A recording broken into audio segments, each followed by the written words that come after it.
What's up, guys? Have any of you heard of Twilight?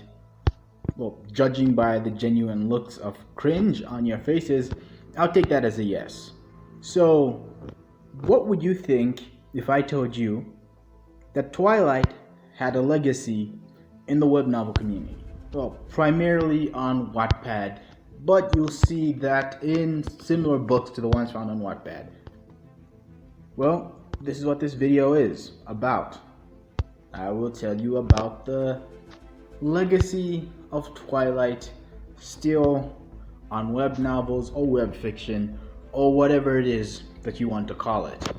But before we go to that, please remember to subscribe, to leave a comment or like, because that really helps the channel, and to subscribe because YouTube really likes it when people who are watching my videos are subscribed, and it helps grow the channel.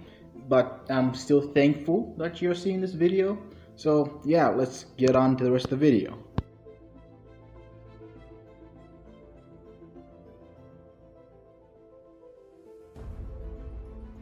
So I'm gonna start by being honest and saying that I have never read any of the Twilight books. Like, I haven't gotten time to do that, and I'm not particularly interested. Like, they've garnered a bad reputation, but I watched the Twilight movies, and that was mainly after all of them had come out and the hype for them had died down. So yeah, my main experience with Twilight comes from the movies. I have no interest in reading the books.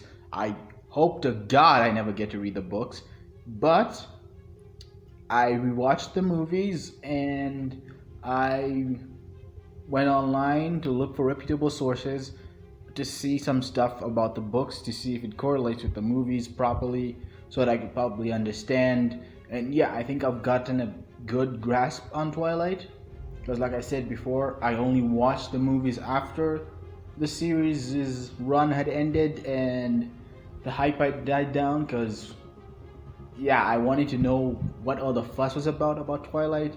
So yeah, that's my main knowledge about Twilight.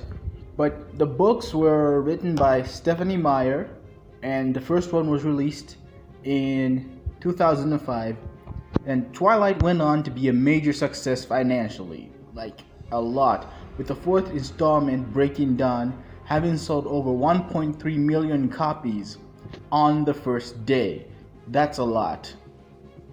And while it has suffered some major hate and backlash online for a lot of its rather problematic aspects, and as much as I would like to get into those, the one that relates to the legacy of Twilight is only one, so I'll get onto that one later. It can't be denied that Twilight had, or it still has, an important cultural effect on modern fiction. We can see that from the sharp increase in the YA supernatural romance genre for a time. And while that has died down, it's still running strong in the web fiction community. Now, when you go on Wattpad, there are three types of books that you're most likely to run into. There's the romance, and then there are werewolf fictions. And these are extremely popular web novels, to the point that some of them can even have around 100,000 reads or views when they have something like 4 or 5 chapters. They are very bankable. I mean, as bankable as a web novel can be when people are reading it for free. But they attract lots of audiences on Wattpad. So when I first started on Wattpad, these were the books that were commonly featured and the ones that I would commonly find. And I really didn't have that much taste back then, so I read quite a few of them. And through this, I recognized a particular trope that Twilight is extremely infamous for. And that trope, and I know you realized it when I mentioned werewolves, is imprinting.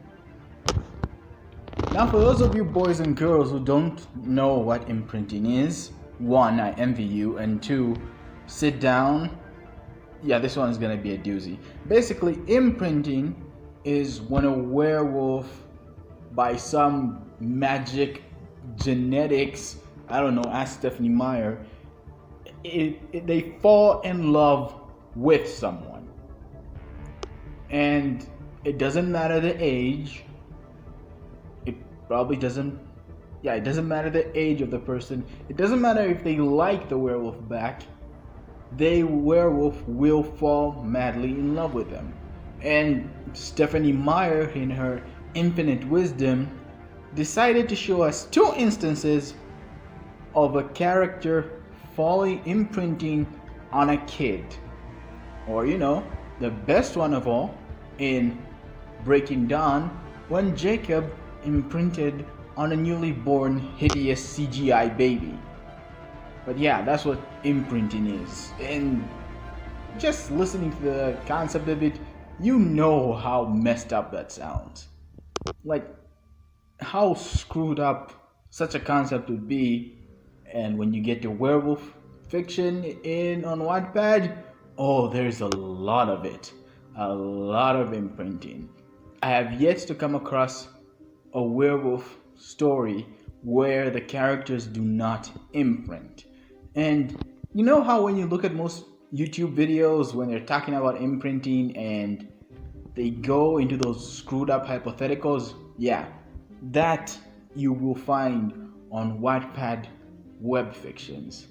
For example, you'll find most stories where a character is kidnapped from their homes by a werewolf, was imprinted on them, taken away somewhere else, and kept there until they fall in love with said werewolf.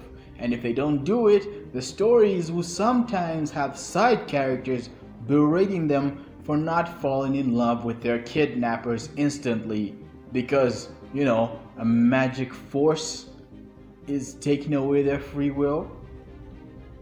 And some stories outdo Twilight in the imprinting thing. Like, you thought imprinting was screwed up before. Wait till you see what, teenagers or messed up people can make. You have some stories where characters will get aroused against their own will when next to the person who they've imprinted with, or where having thoughts of other people will cause them to suffer pain. Now, I don't need to tell you how screwed up this sounds. Like, that's messed up. So yeah, because I thought maybe it was a mistake, maybe that sort of imprinting thing was there before Twilight, but as I went back and started looking at older stories, I could find that the imprinting thing started with Twilight. It's basically the same concept as the one in Twilight, the imprinting of the werewolves thing. So yeah, it's obvious where it came from, the trope, and I really don't like it. I know it's become a staple of the Wattpad werewolf genre, but I really hope people could maybe deconstruct it or maybe not do the icky thing, like forcing women to fall in love with you after you kidnap them and trying to make that sound romantic. Hey, dude, that's just Stockholm Syndrome. I mean, come on. So yeah, this is mainly what I wanted to talk about. Twilight's legacy that's somehow worse than 50 Shades of Grey. Huh. Twilight's legacy that's somehow worse than 50 Shades of Grey. I never thought I would see the day when I would have to say this. But yeah, that's it. Twilight's legacy. If you look in the link down below, you'll find, if you look in the description down below, you'll see a link that'll take you to the Wattpad werewolf genre section, And yeah, you can see for yourself. You can see for yourself very obviously. And there are some other annoying werewolf tropes like the alpha, the omega thing, where it happens in every story. And yeah, that one, yeah, I could talk about those, but I'm not that interested in talking about them. So maybe one day I could talk about those irritating tropes, but today I just wanted to talk about the legacy of Twilight and imprinting in the web fiction community when it comes to werewolves.